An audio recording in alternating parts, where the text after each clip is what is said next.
Welcome to episode 57 of Uncovering the Corners of the World podcast. I'm your host, Karina Kasmala. Using research and my personal experiences where I actually set foot in some of these places, I'll be describing some of the unknown attractions in both the US and around the world.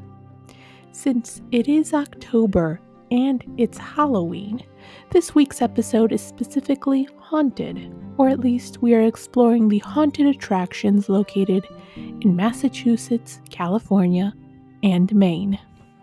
Our first attraction takes us to Salem, Massachusetts. There are over 36 cities across the United States called Salem, but Salem in Massachusetts was founded in 1692 and held the infamous Salem Witch Trials.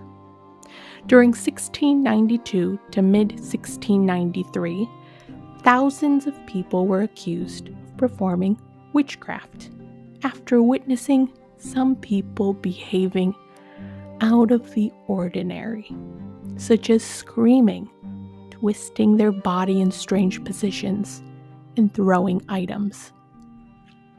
The term witches was defined as a person who sold their soul to the devil, and in return, they would receive items, power, or anything they desired.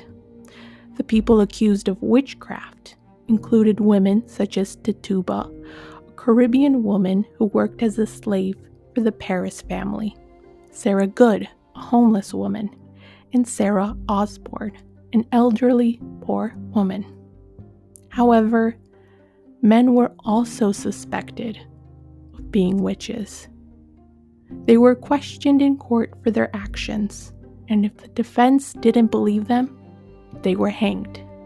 In 1702, the trials were deemed unlawful. Today, visitors can tour the Salem Witch Museum in Salem, Massachusetts. The museum is held in a renovated historic church building, which opened in 1972. Inside, visitors can learn the history of witch hunts and witchcraft. Our second attraction takes us to a remote valley in Bodie Hills. In Bridgepoint, California, we tour the Bodie State Historic Park. In the 1870s and 1880s, 10,000 people once lived in the gold mining town named Bodie. This Wild West town was named after Waterman S. Brody, after he found gold in the hills nearby in 1859. At first, extracting gold was slow. A total of 10,000 tons of gold and silver ore was found, which would be worth close to $15 million over 25 years. 2,000 buildings filled Bodie. 60 of those buildings were saloons and dance halls. Bodie was known for its lawlessness. Robberies, gunfights, street fights, the typical Western film action scenes was the norm in Bodie. Some of the outlaws earned the nickname Bad Man of Bodie, such as Tom Adams and Washoe Pete. Once the mines ran out of gold and the mining companies declared bankruptcy, people began leaving the town. However, they didn't take everything with them. Walking through Bodie State Historic Park today, you'll see dust and cobwebs collecting over furniture left behind, rusty cars sitting in a grassy field. The structure of some buildings, such as the Methodist Church and the J.S. Kane residence, slowly crumbling. The town is preserved in a state of arrested decay, where nothing has been moved from where it originally was found. Even though some of the buildings burned down in 1892, there is plenty to explore in the State Historic Park. However, there is one rule. You can't take anything from the historic park. Those who did were met with bad luck. The curse of Bodie was actually started by the California Department of Parks and Recreation.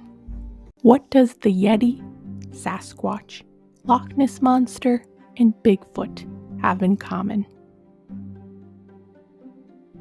They all can be found at the International Cryptozoology Museum, along with other animals that were categorized as cryptids. Our last attraction takes us to Portland, Maine, to the International Cryptozoology Museum. Cryptozoology is defined as the study of and search for animals in order to determine the possibility of their existence. While touring the museum, visitors will find over 10,000 strange artifacts, such as hair from Bigfoot, the abominable snowman, Yowie, and orange pendek. There's also Kirk Johnson's snowman expedition of 1959 to find Yetis, and a footprint cast taken during a thylacine encounter, or Tasmanian tiger as it's more commonly known, that was taken in 2001. The museum also includes sculptures of various creatures from lores, such as Crookston Bigfoot, created by Curtis Christensen, P.T. Barnum's Fiji Mermaid, which is a half-monkey, half-fish creature, created by Eric Gosling, and the Naden Herber Caddy, commonly known as the Loch Ness Monster of the Pacific Coast, created by Lee Murphy. Lauren Coleman created the museum in 2003, and since then, the collection of artifacts grew that the museum changed locations at least twice. In 2024, there are plans to move the museum to Bangor. Thank you for listening to this week's episode. If you're interested in learning more about the Salem Witch Museum or the Salem Witch Trials, visit the website salemwitchmuseum.com. If you're curious about the Bodie State Historic Park, check out the website parks.ca.gov. Lastly, if you're wondering what else you can find at the International Cryptozoology Museum, visit the website cryptozoologymuseum.org. Have a great week.